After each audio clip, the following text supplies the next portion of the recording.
see if we can cut some good laps. Obviously, the first 100, just stay on the lead lap, run good, and then be there for the second 100. See what we can do.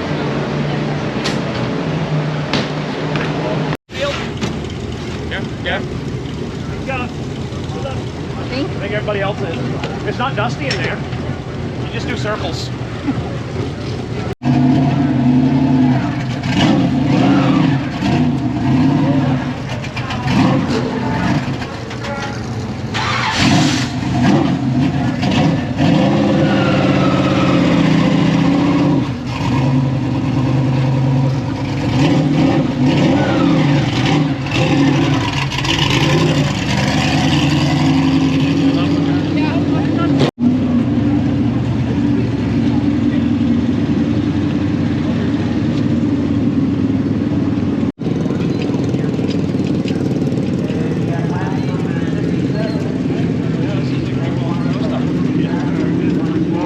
Way over there.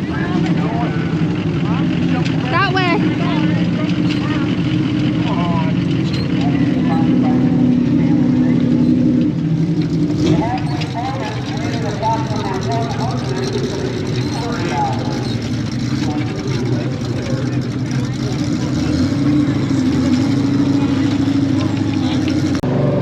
We made it to the infield, spot number 2. A little bit of miscommunication on if the pit cart could be on the outside or inside. Most people have it on the outside of the pit wall, so hopefully it's fine. Little Walt starting second, and we'll see what we can do here. Ladies and gentlemen, your front row starters from the outside of row number 1 in the number 98H hustle on the high banks. It is going to be Walter J. Hammond. Hammond will go to the outside front row in your pole sitter. He was the winner of the C.J. Richards Memorial. Just a little bit less than a month to go to drive the 33X. It's Matt Janzik. Janzik will fire from the pole. Well, there you go, race fans. 36 cars strong here for the Pavement Vermont 200, and there they are. Over 80 cars trying to get in it, and now we got it down to 36 cars, and there they are on the front stretch. So pick yourself a winner, because it's about to get wild out here under the white tube, the Little Walt Speedway on this Vermont 200 Sunday afternoon, being presented by our friends at Pavement Earthmoving. There they are, about ready to get fired up and rock and roll. All right, race fans, we need your help to get this one done. You know those 4 most famous words in racing. Let's count it down. 3, 2, 1.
didn't, so they didn't count any laps. But on lap 11, Justin Combs looked like he might have broke, or maybe they can get it back together. But Walt is third right now. Dom Roselli got by him, but no one else seems to be kind of getting close. So hopefully he can hang on to third and keep the tires good on.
trail of caution. But 28 or 29, my eyesight's not that great. Little Walt is still third, still looking strong.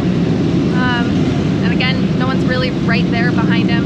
So hopefully he keeps it up and see how this thing plays out.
restart, but again, he pulled away from the 5th place man. It was gaining again on 3rd, so the car looks good. That's good. It's good so far.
is lap 58. Little Walt got back up to third. There he goes. Drelos is behind him. He's a big block driver.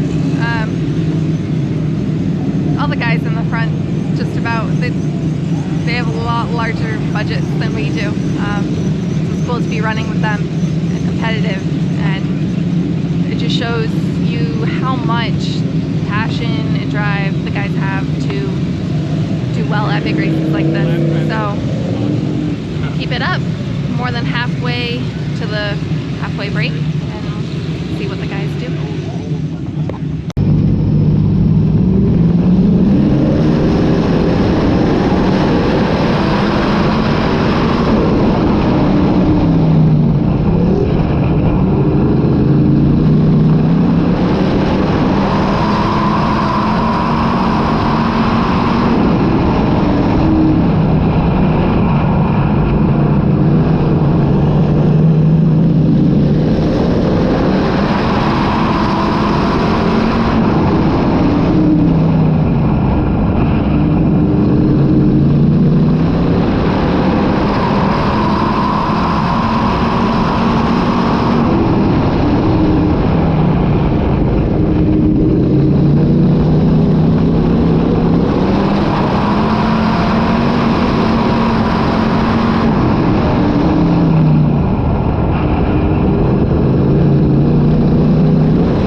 drove away from fifth place car. So you'll be starting on the outside. So we'll see how this next restart goes. We're getting close to our halfway break too.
Speedway brakes. They're gonna come in, they have 10 minutes. As many people as we need can go across the wall. They can make adjustments, change tires, probably fuel it up. And he's still third, so that's awesome. He's having a hell of a run, so exciting. So we have another 100 laps after this though. We'll see if we can get him to say something real quick. Check on the GoPros, see if those are still charged, working. I have one from Big Walt's car just in case to put in. So it's almost go time.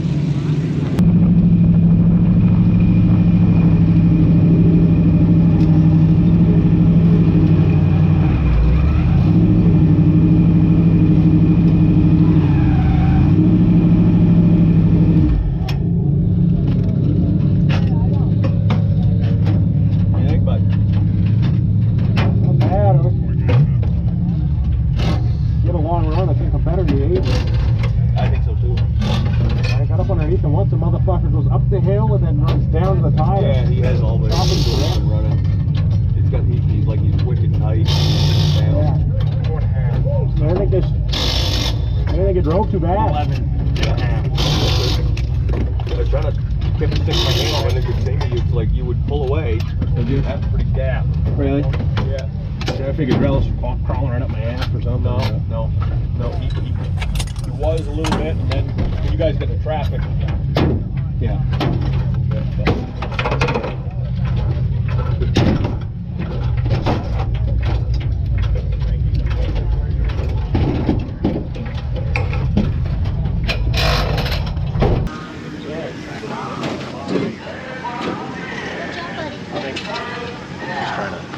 Trying to be patient. I put the rear brake and it would actually be going along and it would start to tip from there and turn pretty good. Yeah, put one on the front brake, shelf.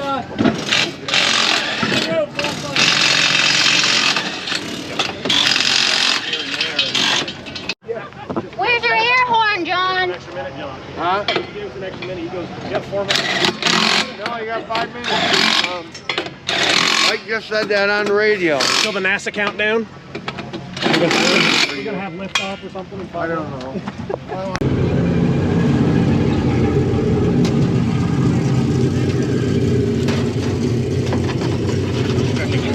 While you're in here? Yeah. Okay.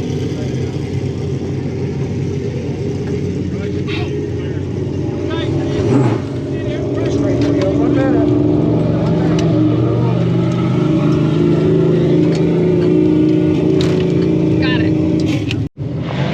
So the team did a great job getting him back out there. Put some fuel in, changed tires. Hopefully we made all the right adjustments so he can stay where he's at and maybe gain some more spots. That'd be awesome.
It's Monday and we are home from the Vermont 200. I'm tired.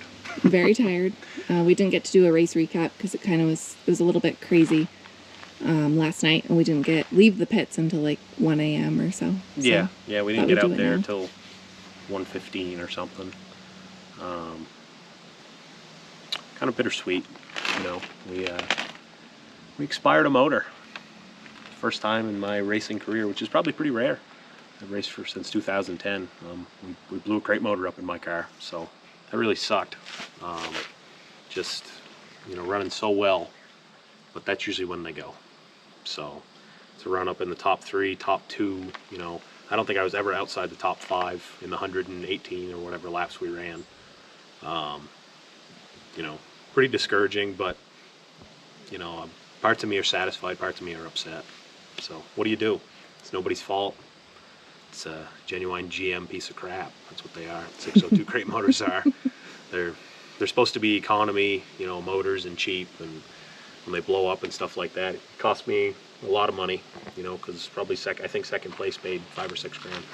So it cost me $6 grand, and now I need even more parts. You know, I need a whole engine because it broke it good. So it sucks. There were no warning signs either. No, I just locked up, you know, on deceleration, which is usually when they go, you know, when you start to take load off them, they start to come apart, and it just locked it up. You know, at first I thought it was a drive shaft, and then between your legs, usually you feel it clanging, and it wasn't. It was up front. So I knew, like, that's not good. No smoke, no warning. You know, the oil pressure, sometimes it'll fluctuate in those because they're stock. So yeah, you know, it turned a pretty decent night for me into crap.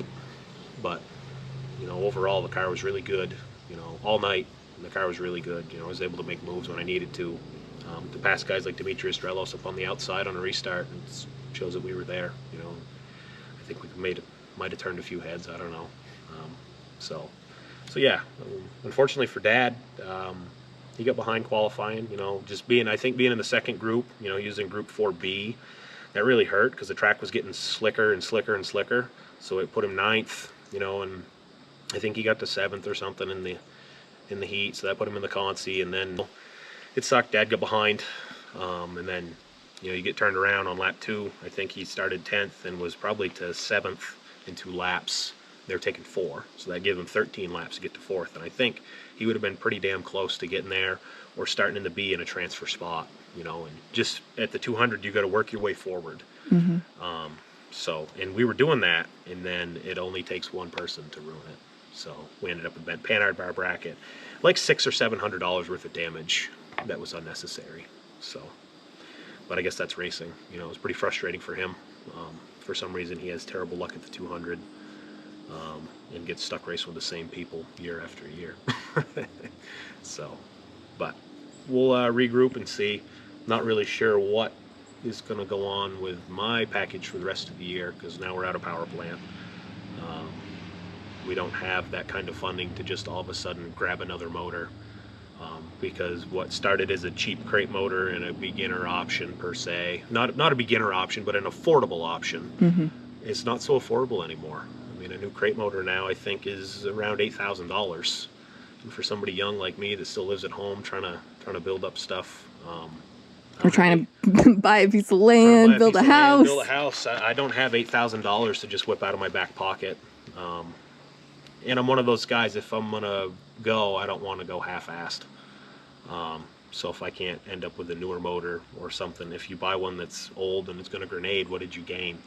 You know, there's something that's lapped out. So we'll see. You know, maybe we'll juggle some things, but coming this Friday, obviously we're gonna race at Legion again. It's Jack Cook Memorial, so I'll be racing the Stuart Beans car. That thing's been bad fast, so hopefully we can pull off another win. That's the 603 Classic too, so it's $603 to win. Hopefully there's more than 4 cars, because racing with 4 cars really sucks. It's like a glorified heat race. You know, they say that it only takes 2 cars to make a race, but I'd rather have 20 cars to race against than 2. It's a better show for the fans. You know, we're really trying to help Legion out, so hopefully by next year they have some rules and stuff in place that makes it more friendly. You know, because what people don't realize is we have to take, like, say, Dad's car or my car, the one that has a motor in it. You have to do a lot of work to run down there. You don't have to, because obviously the rules are pretty well wide open. You know, it's got to be a crate motor. That's about it though. They don't check the rev box, any of that stuff, so that makes it tough. Like you see, we're on American racers because they're 3 or 4 tenths faster. The taller doors are better with air, stuff like that. That's a big expense for guys. You know, if you're running at Bear Ridge and you're on Hoosiers, you can't just go, oh, screw it, Friday night we're going to Legion. And guys don't like that stuff because they go, well, this guy already has an advantage and I'm coming behind the 8 ball. So that makes it tough. So hopefully Ron and the guys down there, you know, tighten it up. They've done a great job with the facility, getting it better, but they need to tighten the rules up and put some people in place to get more cars. And, you know, I feel like we've done all we can, you know, with social media and all that stuff. And we like to help out, you know, and be as positive as we can. But at the end of the day, you know, we're racing the cars. And I mean, and that the 77, if you take off the door risers and you take off... You take the door risers off. All the American racers, you can bring that car anywhere. Yeah, really. Yeah, and that might be an option. We might bring the 77 to Devil's Bowl. I got to talk with Stuart about it and see. You know, he's usually gracious enough, so that might be an option. But yeah, I mean, that one, well, we could take that and go anywhere. It's not anything exotic, you know, part of what some people think. It's nothing special. Also, I've heard quite a few people have messaged me like, oh, like, you're going to put in your spare engine. We don't have a spare engine. Again, no. We're a low buck team. We have what's in the cars and that's it. Yeah, I think sometimes there's a misconception because we get this big stacker trailer that we have all kinds of money, and we don't. You know, Dad and I work for ourselves. You know, we work as hard as we can, but at the end of the day, the bills are going to get paid before the race car rolls out the door. You know, if the bills aren't being paid, there's some people that do it the other way. They'll write a check and hope it cashes, kind of thing, and we're not that way, because at the end of the day, we're not racing for a living. This is a really passionate hobby we have. But like I said, you know, we're not a high dollar team. You know, some people might think we are. We buy as much stuff as we possibly can, really put our heart and soul into it, and probably spend too much money for what we're doing within reason. But because sometimes I think because we have a big truck and trailer, people think that we have, you know, a lot of money, and because we have 2 cars, contrary to what they think, Dad owns his car, I own my car. You know, and we help each other as much as we can. We both own the truck and trailer together. So if you cut stuff in half like that, I mean, it's like we each get a free ride once a week to the racetrack because we're both paying for it together. And we only had like 30 grand in it altogether. You can't even buy a trailer for that now, new. So there's things like that. You know, there's a lot of people that know that, and there's some that don't. You know, probably if you've watched a lot of the videos, you see we work really hard. We build as much as we can to save money. But with the state of racing now, unfortunately you have to buy a lot of parts. It's not create anymore. It's more buy it off the shelf, and everybody has the same stuff, and that kind of takes some of the fun out of it sometimes, you know, because you can't be creative with the bodies anymore, stuff like that, because they got to meet template, which is fine. So it makes it a little bit tougher for us. You know, 20 years ago, you could build a motor. You go, oh, well, we blew one up. Let's go grab a block and some heads and a cam and crank, and you put stuff together, and we'll put an open Sportsman motor back together. Well, now that's not the case, because you have to have, you know, a 602, you know, stock with bottle caps on it. It's got to be dirt car sealed, you know, for what we're doing.